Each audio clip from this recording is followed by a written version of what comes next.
वर्षों से आकाशवाणी की ये मोहक धुन घर घर की पहचान है। घर आंगन से लेकर खेत खलिहान तक, झोपड़ी से लेकर महल अट्टारी तक आकाशवाणी हर घर गांव शहर में गुंजायमान है। सफर की शुरुआत हुई मुंबई तब बंबई से 23 जुलाई 1927 को। 26 अगस्त 1927 को इंडियन ब्रॉडकास्टिंग कंपनी नामक संस्था की नींव पड़ी कलकत्ता में। समय के अनुरूप आगे चलकर इंडियन स्टेट ब्रॉडकास्टिंग सर्विस अस्तित्व में आया। 1 जनवरी 1936 में दिल्ली केंद्र की स्थापना हुई और 8 जून 1936 को इंडियन स्टेट ब्रॉडकास्टिंग सर्विस ने ऑल इंडिया रेडियो के रूप में नया अवतार लिया। समय के साथ शिक्षा, स्वास्थ्य और सूचना का एक सशक्त माध्यम बनकर आकाशवाणी तेजी से उभरता रहा। देश की आजादी के पश्चात राष्ट्रपिता महात्मा गांधी ने 12 नवंबर 1947 को पहली बार शरणार्थियों को संबोधित किया। जन जन की वाणी आकाशवाणी से आज देश भर में फैले केंद्रों से 23 भाषाओं में विभिन्न कार्यक्रमों का प्रसारण किया जाता है। आकाशवाणी की पहुंच देश के 92% क्षेत्रफल और 99% आबादी तक है।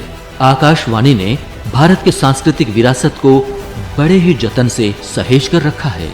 देश की मिट्टी की खुशबू, विविध परंपराएं, रीति रिवाज आदि लोक गीतों के रूप में आकाशवाणी के पास एक सांस्कृतिक विरासत का विशाल खजाना है।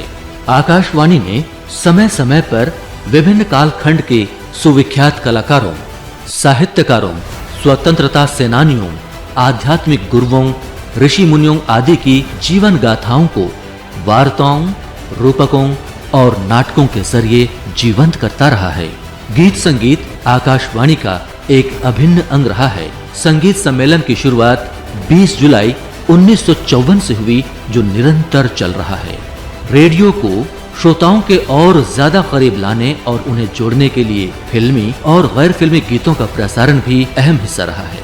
इसी सिलसिले में 3 अक्टूबर 1957 को विविध रंगों से सजा विविध भारती का शुभारंभ हुआ। ये मील का पत्थर साबित हुआ। देश का भविष्य युवाओं के कंधों पर है। इन्हीं बातों का ख्याल रखकर 21 जुलाई 1969 को युववाणी कार्यक्रम की शुरुआत हुई। युवाओं की भागीदारी बढ़ी तो एयर नेक्स्ट कार्यक्रम आरंभ हुआ। भारत एक कृषि प्रधान देश है, जिसमें लगभग 60% आबादी कृषि क्षेत्रों और कृषि कार्यों पर निर्भर है। कृषि संबंधित विभिन्न जानकारियों को किसानों तक पहुंचाने का एक बड़ा दायित्व आकाशवाणी को रहा है। हरित क्रांति और श्वेत क्रांति को जन जन तक पहुंचाने में आकाशवाणी ने एक बड़ी भूमिका निभाई है। आकाशवाणी ने खेल के मैदान में पहुंचकर कमेंट्री के जरिए सजीव प्रसारण से खेल प्रेमियों के रोमांच को बढ़ाया। विश्व कप हॉकी हो या क्रिकेट विश्व कप, एथलेटिक्स या टेनिस, सभी क्षेत्रों में श्रोताओं की उत्सुकता को बढ़ाया है। भोर की चौखट पर रामचरितमानस के गायन के जरिए श्रोताओं में भक्ति भाव का संचार किया। महामारी, बाढ़, भूकंप जैसी प्राकृतिक आपदाओं में आकाशवाणी ने सदैव सूचना और समाचारों से लोगों को आगाह किया है। कोविड महामारी से निपटने में आकाशवाणी ने जन जागरूकता अभियान से लोगों को सचेत कर अहम भूमिका निभाई।